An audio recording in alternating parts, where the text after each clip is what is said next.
से उपाय अच्छा यही है कि धर्म रूपी कार्यों को करो, या तो ब्रह्म में समझ के करो या फिर उनकी आज्ञा में रह करके करो, उनकी ही सेवा।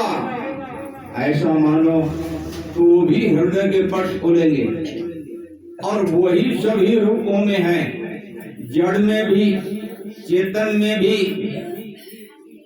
देवताओं में भी, मनुष्यों में भी। जहां भी कहीं दृष्टि जाए, देवताओं का मतलब आकाश को जब समझो, पृथ्वी को जब समझो, जल को समझो, अग्नि को समझो, इंद्र देव को समझो, ब्रह्मा विष्णु महेश्वर को समझो, जब भी समझो ईश्वर में समझो। जब तक ईश्वर में नहीं जानोगे तब तक कैसे ईश्वर तक पहुंचोगे। सभी रूपों में अपने आप को स्थापित करो। देखिए, संसार अनित्य है, इसका कोई आधिपत्य नहीं होता है। आज जो सुख देने वाला है कल दुख देने लगता है, आज जो दुख देने वाला है ये सुख देने लगता है। इसका कोई आधिपत्य नहीं है। जो लोग संसार में अपने आप को ये समझते हैं कि मैं इससे सुखी हूँगा, ये दुख है मैं इससे दुखी हूँगा, दुख का त्याग करूं, सुख का ग्रहण करूं, वो लोग संसार में ही उलझे रहते हैं और उन्हीं का जन्म होता है और उन्हीं की मृत्यु होती है। वही दुख के समुद्र में जाते हैं।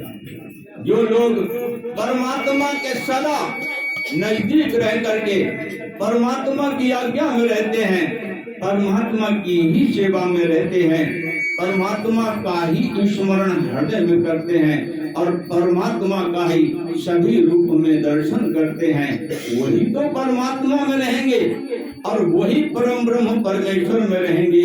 उन्हीं को परमहंस कहा गया है।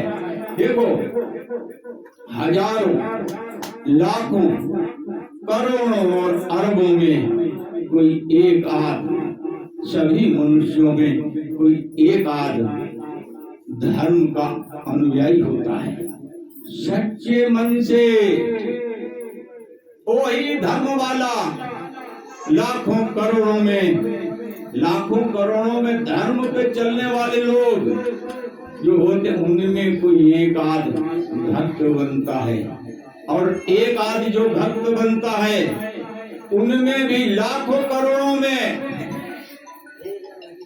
भक्तों में भी कोई एक हंस बनता है। उन लाखों करोड़ों हंसों में कोई एक परम हंस बनता है। सभी नहीं बनते हैं। धर्म और अधर्म में, अधर्म का पूरा संसार है और धर्म में चलने वाला कोई एक आध धर्म का अनुसरण करने वाला होता है। हजारों धर्मों में कोई एक आध भगवान का भक्त होता है। हजारों करोड़ों भक्तों में कोई एक आध हंस होता है और हंसों में भी कोई एक आध परमहंस होता है। अब ये स्थिति परमहंस की कौन सी है? जो हरि व्यापक सर्वत्र समाना, प्रेम के प्रगट होई मैं जाना। जो लोग इस वृत्ति में रहते हैं और एकम ब्रह्म द्वितीयो नास्ति, एक ईश्वर ही सर्वत्र है, जो इस अवस्था में रहते हैं वही परमहंस होते हैं। अच्छाई और बुराई में जो अच्छाई को ग्रहण करते हैं वो हंस होते हैं और जो लोग भगवान की लीलाओं में रहते हैं, भगवान के प्रेम में रहते हैं, वो भगवान के भक्त होते हैं। और जो लोग अधर्म को समझते हैं उसका त्याग करते हैं और जो लोग धर्म को समझते हैं वो लोग धर्म पर चलते हैं और वो धर्म अनुचरण करने वाले व्यक्ति हुआ करते हैं। धर्म पे चलने वाला आजकल कलयुग में ये मत सोचो कि कोई है नहीं, हजारों हैं, करोड़ों हैं, अरबों हैं। हमारी वो दृष्टि नहीं है कि धर्म पे चलने वाला जो भी महापुरुष हैं हम उसको समझ सकें। हमारी वो दृष्टि नहीं है जो हम भक्तों को समझ सकें। हमारी वो दृष्टि नहीं है कि हंसों को समझ सकें। हमारी वो दृष्टि नहीं है कि हम परम हंसों को समझ सकें। कारण कौन सा है? कारण एक ही है कि हमारा मन संसार में लगा हुआ है। संसार में मन लगने से हमारे अंदर ज्ञान नहीं होता है, हम अज्ञान में रहते हैं। ज्ञान प्रकाश देता है, शांति देता है, सुख देता है और इस जीव को नाना प्रकार से दुखों से हटा करके इस 84 लाख इस चक्र में ये जो पड़ा हुआ जीव है ये ज्ञान ही तो है जो भगवान के चरणों में इस जीव को रखता है।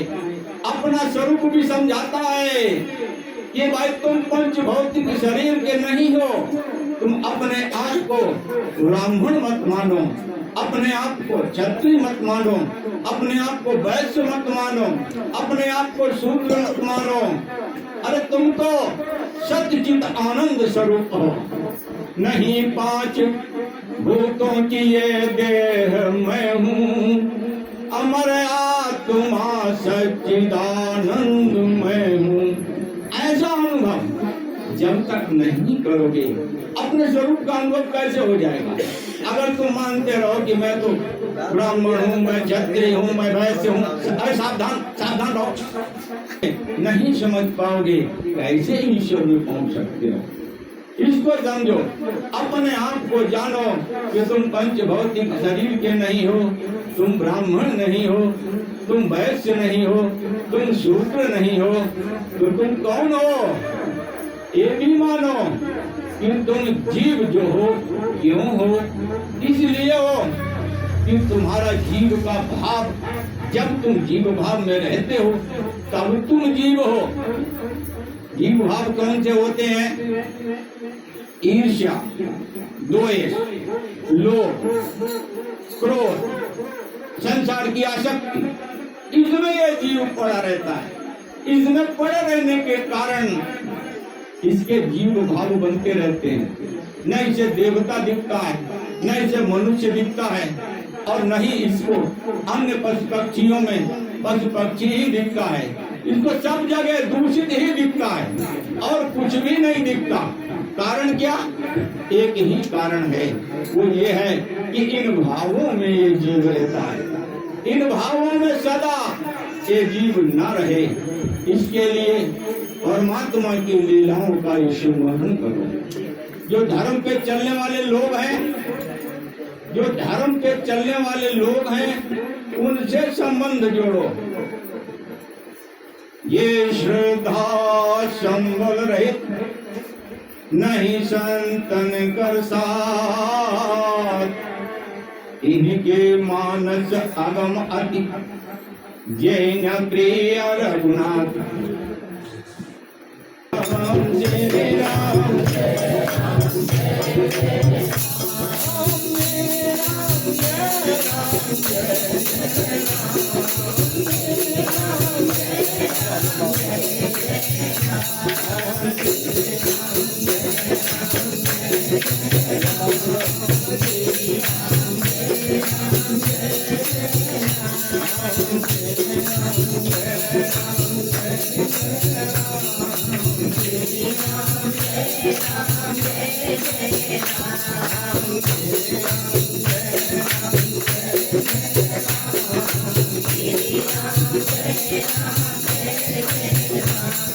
Thank you.